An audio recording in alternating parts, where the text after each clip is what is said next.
Hello, our esteemed viewers. Good day and welcome to Medicine Focus. Medicine Focus is a channel that looks into the different classes of disease conditions in which we are bringing you the different classes of medication that are being used to manage such disease conditions.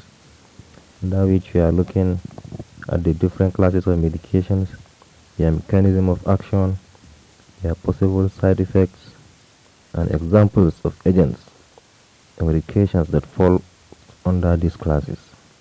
So, today we are going to revisit hypertension. Why? Because in our first video on hypertension, there seems to be a lot of technical issues. So that's why I think that we should come back on hypertension so that it can be made very clear and understandable to anyone. So hypertension, by definition, as you all know, is a very prominent health condition. It has been around for a very long time. And we said it is not curable but rather manageable. Why? Because it is a disorder. These physiological activities happening in your body as time goes on due to different factors. Your blood pressure can go up, can come down, can be normal due to different factors. So that's why we said it cannot be curable, but considering the situation, either it is high, low, and it is not there, you know how to manage it, either through pharmacological intervention or the non-pharmacological interventions. So hypertension simply means elevated blood pressure. We all know that blood pressure is the force being exerted on the walls of arteries. So we're saying it is high, meaning the force being exerted on the walls of arteries is being elevated, is above the normal range in which it is supposed to be. And benefit can only be obtained by lowering of this blood pressure when it is high. So how do we know that blood pressure is now high? So according to Joint National Committee of the America, that is USA, as of then, they said for blood pressure to be in the normal range, it's supposed to be in between the region of 120 all over 80 millimeter mercury. It is 120 for the systolic pressure and 80 for the diastolic pressure millimeter mercury. So they also said there is pre-hypertension, meaning when your blood pressure falls in between this range, they cannot say that you are hypertensive, but the range is slightly above the normal range, and at this time the blood pressure is about to enter hypertension. So they said for the systolic pressure here, they said in between 120 to 139, and for the diastolic pressure 80 to 89 millimeter mercury. And so for hypertension now, that is if you are hypertensive for the stage 1, they said for the systolic pressure in between 140 to 159 all over 90 to 99 millimeter mercury for the diastolic pressure. And for the stage 2 of hypertension, anything between the range of 160 millimeter mercury or higher, that is for the systolic pressure, and anything between 100 millimeter mercury or higher for the diastolic pressure is thought to be stage 2 of hypertension. And here you are going very fast, meaning intervention is needed quickly. So there are some factors that exposes one to hypertension, such as age. The age older, you become very prone to this disease condition. Race, they said it is been said to be very common among black people above the age of 55 years. There is also family history. When you are coming from a family with the history of hypertension, you are at a very high risk of being hypertensive. Obesity is also there. Lack of exercise, too much intake of salt, also low potassium levels that is hypokalemia. Hypertension mostly in patients account for about which account for about 90 to 95% of patients have no underlying cause. So this one is being termed as primary hypertension. They said it has no underlying cause. And this one accounts for about 90 to 95% of hypertensive cases in patients.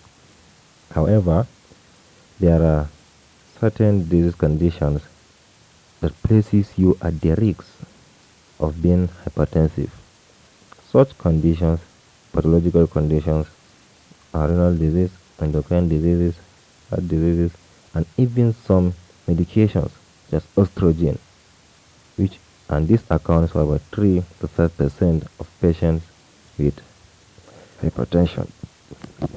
So since we say hypertension is due to multiple factors, but we took one which is very common as our main focus in pathophysiology, and which is not any other than the renin angiotensin aldosterone system.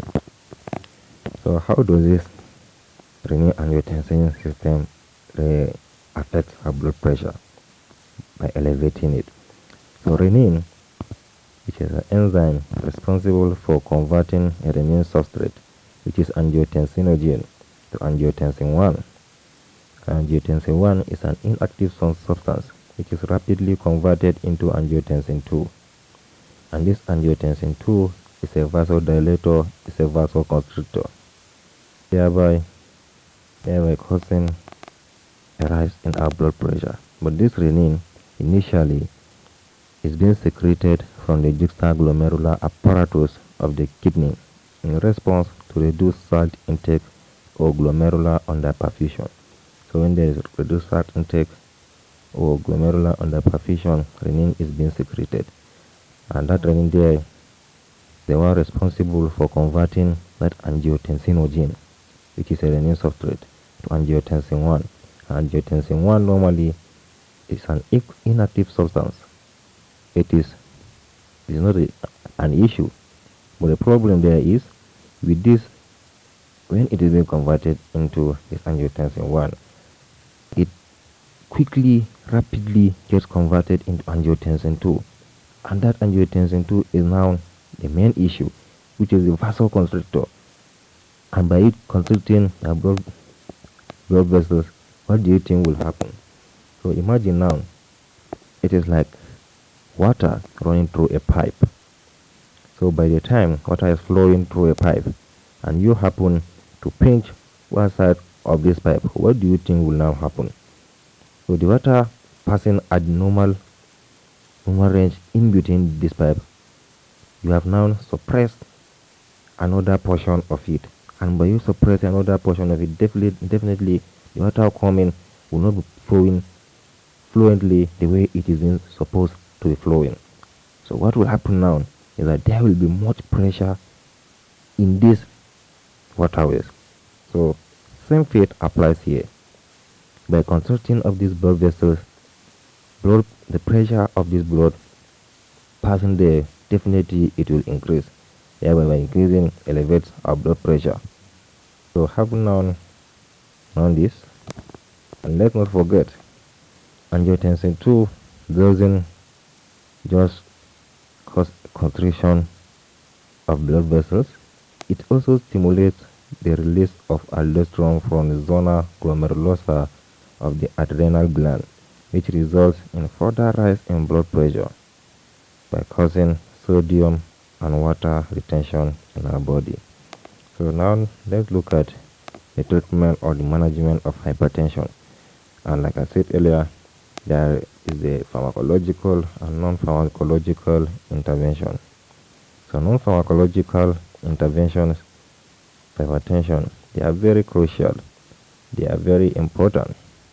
So it is just like an advice for some patients who are overweight. Weight loss is very essential in reducing their blood pressure.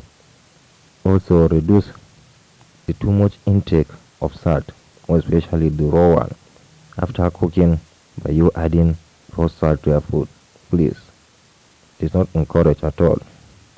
And reduce the intake of fats and calories also play a crucial role. Regular exercise for at least 20 to 30 minutes a day reduce the intake of alcohol, and also smoking. Smoking increases the risk of cardiovascular diseases.